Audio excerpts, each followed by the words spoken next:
Hola, ¿cómo está la política de máxima presión de la administración de Donald Trump a los países con mayores reservas de petróleo en el mundo, como Irán y Venezuela? Va a tener un alto precio e impacto en el mercado energético. Hoy vamos a analizar esos escenarios. Inicia el mapa. Bienvenidos.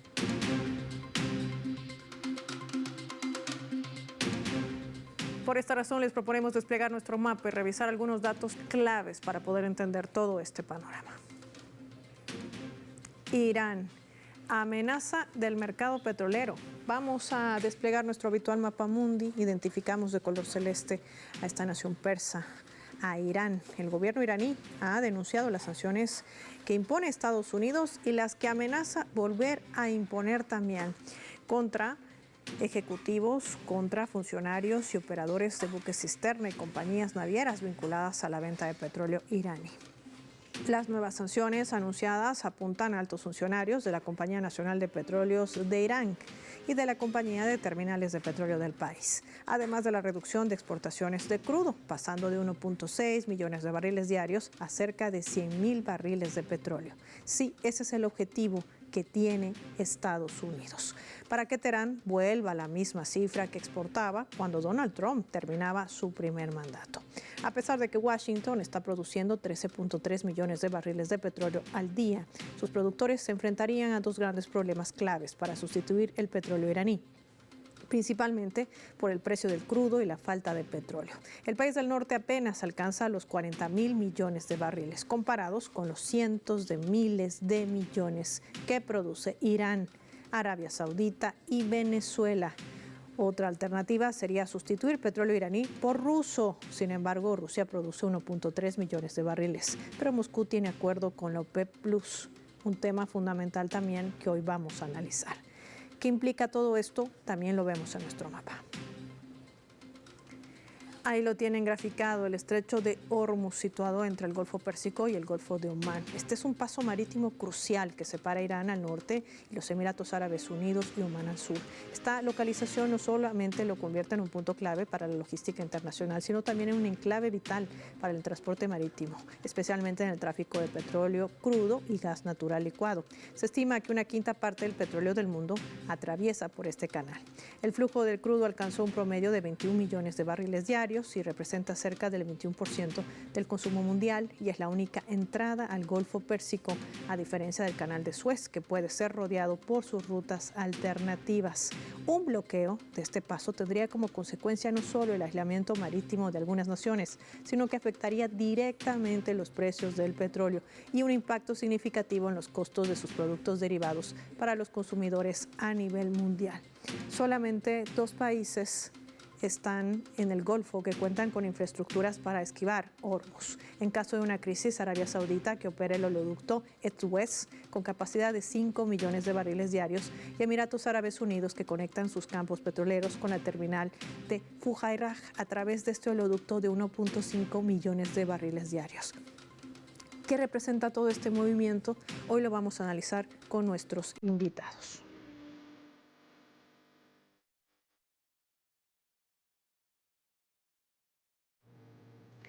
Recibimos en primera instancia, nos acompaña nuestra primera invitada desde Bélgica, se conecta con nosotros, Emerlinda Malcot. Qué gusto tenerte en el mapa. Emerlinda, gracias por tu tiempo para Telesur, experta también en análisis geopolítico. Muchísimas gracias por invitarme. Emerlinda, hablemos de la primera medida de presión de la administración de Donald Trump. Parece ser un precepto, una estrategia de chantaje que tiene contra los países del mundo. Aplicar más sanciones, sobre todo a los grandes países con reservas de petróleo, Irán, Venezuela, como una medida para poder implementar su ambicioso proyecto, el Drill Baby Drill. Pero, ¿qué representaría esta medida para el mercado energético global? Bueno, primero representaría un problema para Trump mismo, porque en su política de Make America Great Again, para esta política de reindustrialización de su país, él necesita que el precio del petróleo sea alrededor de 45 euros el dólar el barril, lo que obviamente no tiene relación con su política exterior frente a los países productores de petróleo. Esta es una primera cosa. La segunda cosa, a corto plazo tal vez no tendrá mucha influencia en el sentido de que ya no estamos en el mismo mercado del petróleo que hace unas décadas.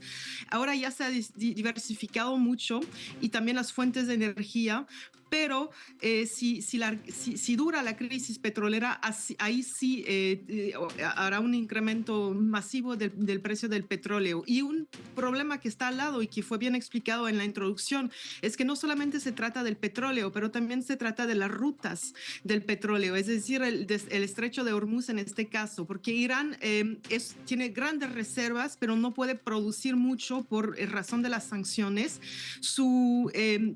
El país que más le compra, que es el 91% de lo que compra, es China. Pero sobre todo el impacto sería sobre el control del estrecho de Hormuz y que se pare la ruta. Se ha calculado que si durante un mes está cerrado el estrecho de Hormuz, el barril de petróleo subirá hasta $350 el barril. Es enorme. O sea que las consecuencias a la vez no cuadran con la política de Trump de reindustrialización de su propio país y tampoco no cuadra con lo que se necesita en el mundo, no solamente China, pero el planeta entero. Esto de alguna manera nos demuestra en esta primera radiografía, Merlinda, el hecho de quién tiene la sartén por el mango. Y en esta misma ecuación se ha hablado mucho, se especula también de este encuentro, las dos reuniones que ha sostenido la administración de Donald Trump con Rusia, siendo que Rusia es el que tiene como mayor proveedor de venta el gigante asiático China, dentro de esta guerra, de este juego geopolítico que tiene Estados Unidos contra el presidente Xi Jinping. ¿Esto podría tener un impacto también o hay que pensar que también de por medio está la OPEP Plus? Recordemos que Rusia forma parte de este organismo y que ellos también tienen una instrucción clara al momento de reducir o incrementar la producción de petróleo. ¿Será tan fácil para Trump? No, no será fácil.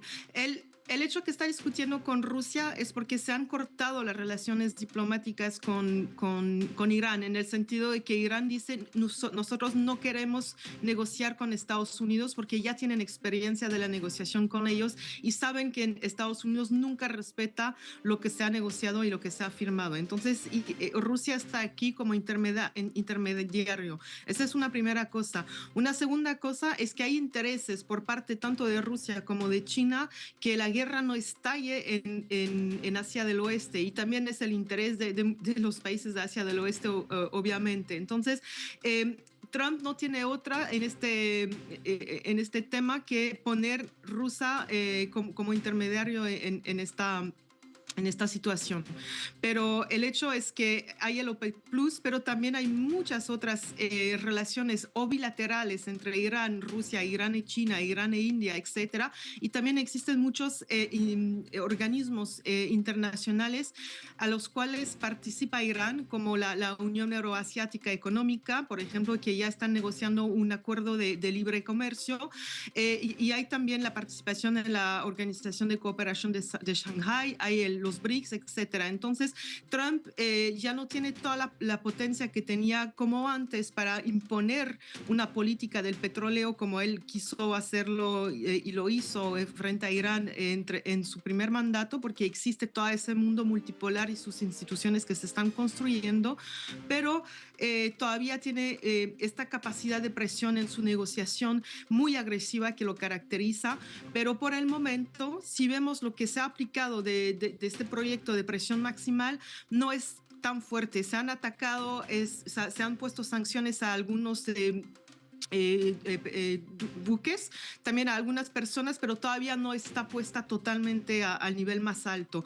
Lo que quiere Trump es sobre todo no negociar sobre el petróleo, pero negociar sobre los misiles de largo alcance de Irán y sobre el nuclear iraní. Ese es el objetivo principal que tiene Trump en su política en Asia del Oeste y sobre todo en su apoyo al Estado o la ente sionista más bien. Y sobre ese acuerdo nuclear iraní vamos a analizar al regreso porque es un punto clave también que marca, Emerlinda, el hecho de esta situación que aqueja también a una nación que tiene las mayores reservas de petróleo, así como Venezuela, claves que nos daba nuestra invitada. Estados Unidos no podrá abastecer todo el mercado energético global, así lo intente con la aplicación de este programa, el Drill Baby Drill, y con esto también podría generar un déficit de impacto global dentro del mercado energético en el mundo. Gracias, Emerlinda, por tu tiempo y tu análisis para el mapa. Nosotros vamos a marcar una pausa y lo hacemos revisando nuestra escala.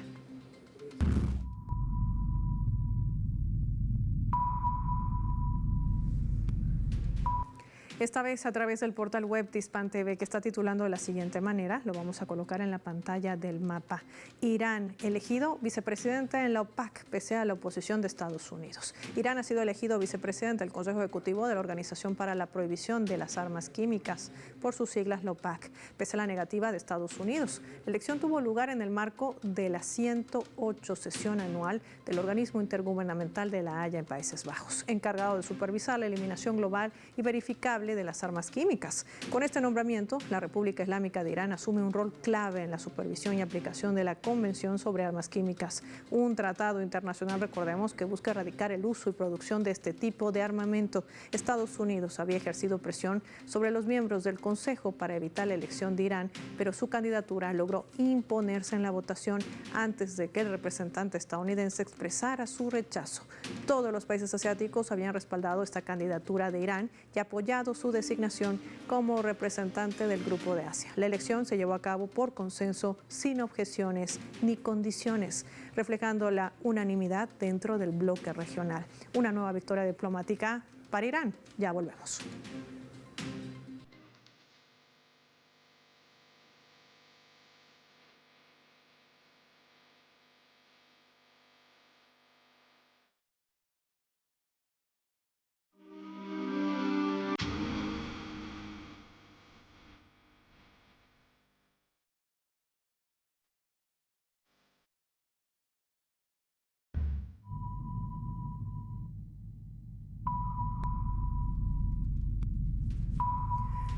Vamos a sumar otro elemento también para el análisis a través de la fotografía. Los que ven allí es el ayatolá Ali Jamenei y el presidente de Estados Unidos, Donald Trump. Ha anunciado el presidente norteamericano que había dado una carta al líder supremo de Irán, el ayatolá Ali Jamenei, con el fin de negociar, dijo, un acuerdo nuclear. Trump ha afirmado a través de una entrevista televisada que prefiere llegar a un acuerdo con el país persa sobre su programa nuclear en lugar de utilizar la fuerza. Si Irán no negocia, dijo, la cosa va a ser muy fea para ellos. Irán no puede tener armas nucleares. Hay otras opciones, aseguraba. Nos acompaña en directo desde México Eduardo Meneses con nosotros. Eduardo, qué gusto recibirte en el mapa. Gracias por tu tiempo para Telesur. Bienvenido. No, el gusto siempre es mío. Gracias por la invitación. Eduardo, qué interesante esta postura que maneja Donald Trump una vez más sobre la mesa, la estrategia del chantaje, la presión para intentar negociar, obtener algo de rédito en medio de lo que es su política proteccionista, porque así también hay que entenderla dentro del declive que tiene su propia economía nacional, que sale una vez más a la luz. Presionar a Irán bajo un nuevo acuerdo de programa nuclear, el mismo acuerdo que, por cierto, se había salido de manera abrupta el 2018 a Estados Unidos. El ayatolá ha dicho que Estados Unidos no es confiable. ¿Qué escenario abre esto? Bueno, nosotros estamos viendo aquí algo que responde un poco a la diplomacia que ha estado llevando a cabo Donald Trump desde que inició su mandato, ¿no?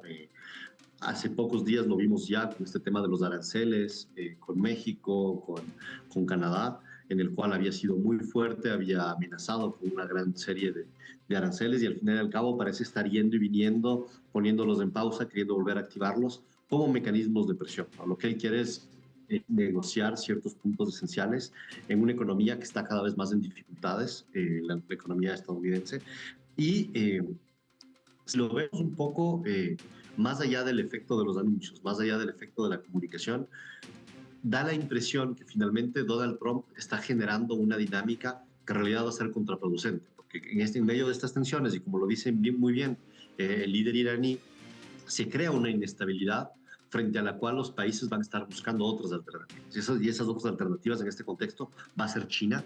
Y en realidad tal vez estaría generando Donald Trump exactamente lo contrario de lo que quisiera, ¿no? Está generando una especie de volatilidad diplomática que lo único que va a hacer es mermar cada vez más los lazos entre Estados Unidos y el resto del mundo. Y en medio de esta ecuación también entra la decisión de emitir una sanción por parte del Departamento de Tesoro, la OFAC, contra Venezuela. Volvemos al punto, los países con mayores reservas de petróleo.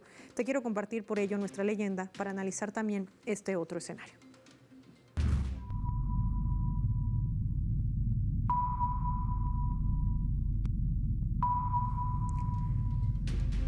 El presidente constitucional de Venezuela, Nicolás Maduro, señalaba esto durante un live con Maduro de repente. Lo vamos a colocar en la pantalla del mapa. Dice, con el plan de independencia productiva absoluta no se caerá ni un solo barril de producción. Al contrario, se mantiene y seguirá creciendo la producción, porque estamos hablando de petróleo. Pero este país produce muchas otras cosas y no se detendrán. A este país no lo van a poder bloquear nadie, sencillamente lo agredirían. Golpearán por aquí, pero por la misma para ellos agreden. Nosotros echamos para adelante y nos vamos a recuperar. Creceremos, produciremos y no le van a tocar la vida al pueblo venezolano, dice el presidente de Venezuela, Nicolás Maduro.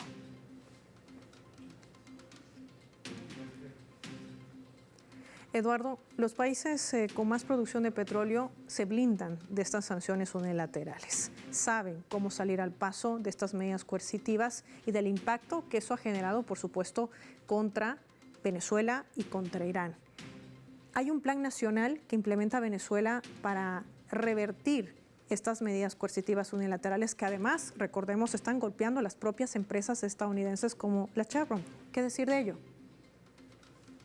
Bueno, lo primero es lo que tú acabas de mencionar. Es que esto no es algo nuevo, ¿no? Tal vez en un inicio este tipo de medidas tomaron sin precedentes a muchos de los países, pero ya venimos años realmente, ya más de décadas, en los cuales tanto Venezuela, Irán u otros países han ido aprendiendo a adaptarse.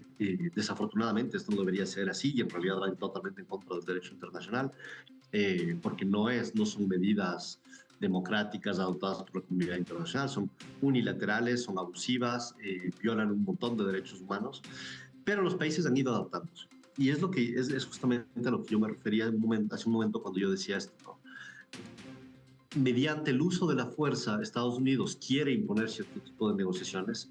Lo que no se está dando cuenta Donald Trump es que tal vez bajo el efecto a corto tiempo, que es lo que él siempre está buscando, ¿no? El efecto del impacto a corto tiempo, el efecto de la comunicación, finalmente lo que está haciendo es permitiendo que se abra cada vez más otro tipo de relaciones por fuera de Estados Unidos que se vayan asentando. Ya lo hemos visto, cómo se van construyendo cada vez relaciones más fuertes entre los BRICS, cómo cada vez más las relaciones de otros países como China, que ofrecen otro tipo de relacionamiento, tanto diplomático como económico, lo mismo puede pasar con Rusia, se van afianzando cada vez más para el sur global.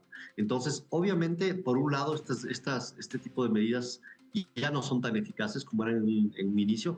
Para el caso de Irán, es la misma pregunta, o sea, se están haciendo estas ideas de que se van a hacer estas medidas restrictivas frente a buques que transporten el petróleo iraní, por ejemplo, pero por el momento eso no tiene mucha eficacia y seguramente van a haber muchas formas de irlo como dando la vuelta, ¿no? Evitándolo.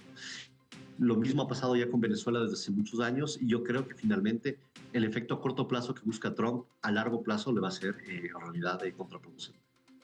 En medio de esto, Eduardo, yo quiero hacerte una pregunta. Se habla mucho de que cerrar el grifo, si vale el término, del suministro de petróleo, inclusive de GNL, de gas natural licuado, de países como Irán, como Venezuela, que se cierre el estrecho de Hormuz, podría generar un declive total del mercado energético petrolero. Ya hay una crisis, recordemos, sobre todo en el continente europeo. El mejor comprador en este momento de Rusia es China, pero si esto sucumbe ante las presiones de Donald Trump, va a haber una presión fuerte del mercado en general. Y estamos hablando también de empresarios energéticos. ¿Qué decir de este escenario? Obviamente, aquí volvemos al mismo escenario, ¿no?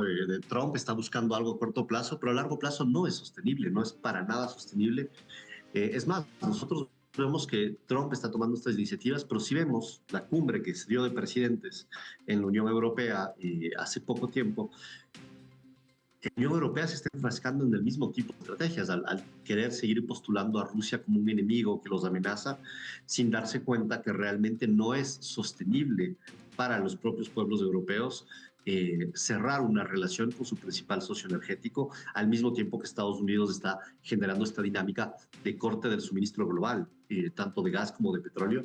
No va a ser sostenible para los pueblos europeos, no es sostenible para la economía estadounidense, mientras que al mismo tiempo, como tú bien lo decías, países como China y Rusia ya han establecido otro tipo de dinámicas de abastecimiento, igualmente con Irán, y finalmente los principales afectados aquí, y eso es muy interesante que nos escuchen las personas que nos están oyendo, van a ser las economías estadounidenses, van a ser las economías europeas, y finalmente también, de cierta manera, los países del sur global que dependen de este intercambio con estos territorios, ¿no? Finalmente, una vez más, el cortoplacismo y la voluntad de verse fuerte en las negociaciones, que es lo que a Trump le interesa frente al pueblo norteamericano, decir, ya somos grandes de nuevo y ya somos fuertes, en realidad no es sostenible lo que está proponiendo Donald Trump y va muy rápidamente a encontrarse con una resistencia interna desde el lado mismo de las clases económicas dominantes estadounidenses, ¿no? Y lo mismo sucederá en la Unión Europea. No es sostenible lo que se está proponiendo. Y esa misma reflexión, ese mismo análisis se aplica, Eduardo, al hecho de la implementación de gravámenes o aranceles a países inclusive socios comerciales. No hay que perder de vista esa clave que nos brinda nuestro invitado hoy en el mapa. Gracias, Eduardo Meneses, por tu tiempo, por compartir tu análisis con los televidentes esta jornada. Vamos a finalizar el programa revisando nuestro vector.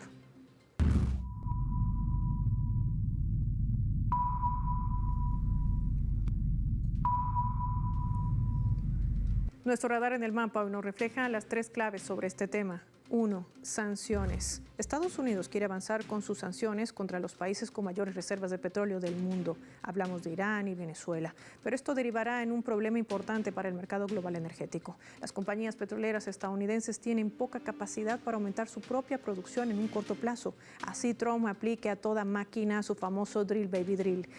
Aún así le resultará muy difícil suprimir el petróleo iraní y también el venezolano. 2. Acuerdo de paz. La idea de Estados Unidos de negociar, de poner sobre la mesa un acuerdo de paz con Rusia es poder tener a su alcance el energético ruso, que sabemos provee en mayor cantidad hacia el continente asiático. Esto también forma parte de su guerra geopolítica contra China. Lo cierto es que más allá de lo que se pacte, Trump debe entender que la disciplina de Rusia respecto a sus acuerdos firmados pues saldría de ese eje que está acostumbrado a desarrollar. Sí, recordemos que Rusia forma parte del OPEP Plus y así trate Trump, esto también tiene una lectura geopolítica. 3. Amenaza. Estados Unidos amenaza a Irán con atacar el país persa si no llegan a un acuerdo sobre su programa nuclear. Ya el ayatolá Ali Jamenei ha rechazado esta posibilidad, afirmando que la experiencia de esa nación indica que no es sabio negociar con Washington. El ayatolá recordó que Teherán negoció con Washington y firmaron un acuerdo que acabó siendo roto por Estados Unidos el 2018, que lo ha incumplido la administración de Estados Unidos con sus imposiciones y violaciones internacionales. Sigue demostrando ser nada confiable y ha perdido Estados Unidos todo tipo de credibilidad. Soy Paola Pérez y nos vemos en otra edición del Mapa.